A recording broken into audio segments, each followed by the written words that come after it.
Do you have any advice for parents who are considering going on an adventure with their kids without their partner, or perhaps they don't have a partner, but they still want to travel with their kids? What is that initial first step? Like, what does that look like?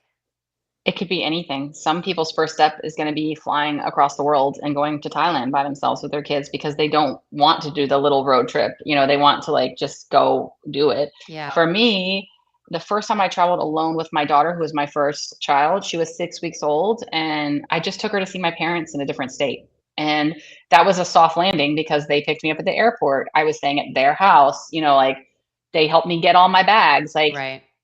for me, that was a very easy first step. And then, the next step would be just to go to the next town by myself or like whatever it is. And yeah, like eventually it just led to like me flying to Albania with my two kids by myself. Like so it's just the weirdest, you get a lot more confidence. Like you do it and you're like, okay, I think for most people, it's the actual travel day that bothers Mhm. them more than the planning of the trip. I think most people can't get past either the long drive or the long flight or the flight at all. Like, how do I get through TSA? How do I get through this? And to that, I just say, you just truly the first time have to just do it. And, I have many friends who have a lot of kids who never traveled with one by themselves or two, and then they have like three or four kids and they have to like do TSA for the first time by themselves, and they're like, get to the other side and they're like crying. And I would say that that's probably normal if you're a single parent and you've got multiple kids or even just one and you're going through like a stressful process. And TSA is different at every single airport, it seems like. In every country, it's totally different. And I think for most people, that is the blockade. So my suggestion would be start small, do something that's where other people could help you. And if you have no other people, maybe if you're like going to Europe or something, I like a company called Day Trip. They pick you up with car seats in the car already. Like that little thing Yeah. is like, I mean, just installing a car seat when you're also trying to manage your kid, that sucks. So, that one little thing could help you. Finding companies out there that cater to this market, which there aren't a ton, but they do exist, and starting small. I mean, I did a day trip once to New Orleans from Florida, and it was a 3-hour drive. I drove straight through. We spent the whole day touring, just me and my two little kids. And then at like 7 p.m., we loaded up and we drove back, and they fell asleep in the car. And it was a really long day for me, but it was so fun. And it was like we didn't have to have accommodations. I didn't have to rely on anybody, no luggage. But we got to do this big thing that we still have like the best pictures from and like the best memories from. And we ate lots of food. And I really appreciate that because I feel like it is the travel day. I mean, right before this yes, podcast has launched, there's another episode the week before where I go through my tips to survive long haul air travel and jet lag. And I don't say thrive because I don't think anyone thrives in long haul nobody air travel. thrives. It's literally how to survive because that is, I get it all the time. I want to go to Europe with my kids, or wow, my husband's Australian. People say, wow, Australia looks amazing. I could just never do that flight with my children, even with a Yes. partner to help. And I'm like, okay, there's something here. Like there's something that's blocking people. And I love that you say it is just stressful and that's okay. Like it's Yeah. normal to feel stressful. It's normal to feel completely disorganized and disarrayed and maybe crying at the end of it, but like knowing that there's a destination at the end of it and just continuing to tell yourself like this too shall pass. I will get off this airplane at some Yes. stage. Yes.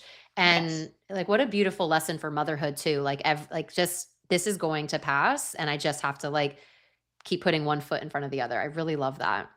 Yeah, and it can be really complicated. I mean, when, like I said, I went to Albania, had to fly from Florida to Atlanta, then turn and fly from Atlanta to Rome. And then from there, I actually had to change carriers. So I had to like Oh collect my my gosh. bags, go recheck back in. And I was stressed. They were 2 and 4, and I was like with them. And we were running, our layover was so short in Atlanta. Like I learned so much from that experience that some of those I've never repeated. So now my layovers are longer. I see the price point is really great for the 45-minute layover. And if I was alone, I could do that. But now that I have all these kids, I'm like, okay, 45 minutes just like isn't going to do it unless I am sure at this airport it's one terminal and like we're just walking 3 gates down.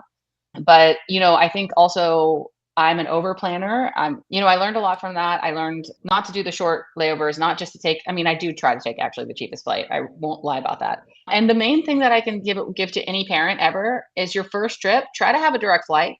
That's going to be, I mean, I hear people always say, well, I think we want to break up this long travel day. No, you don't. You just just suffer through it on the plane, and then you'll just be there, and then you don't have to do anything else. Like, Yeah. yeah, if I every travel group I'm in, I try to, like, jump in on that conversation because I used to also think that maybe it was easier to have, like, a layover to break up a longer flight, but now I'm like, "Absolutely not. I wanna get on No. the plane where I started, and I wanna get off the plane where I'm ending, and I don't wanna do any of the on and off in between."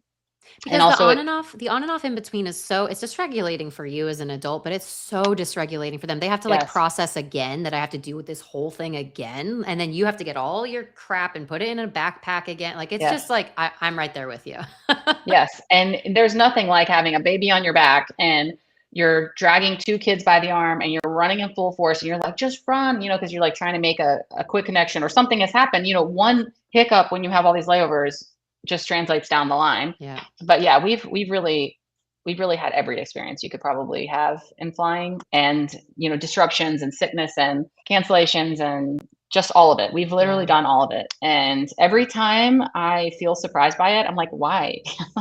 We've already done this, like, we've been here before, why is this surprising? But it's even for those of us who have done it a million times, I mean, nobody wants their trip to be disrupted. It just is gonna happen sometime. Yeah, I think people will really love hearing that someone as like so experienced with traveling with their kids, even on their own, still says like, I'm still surprised. I'm still stressed about certain things. I think it takes the pressure off of it having to be perfect.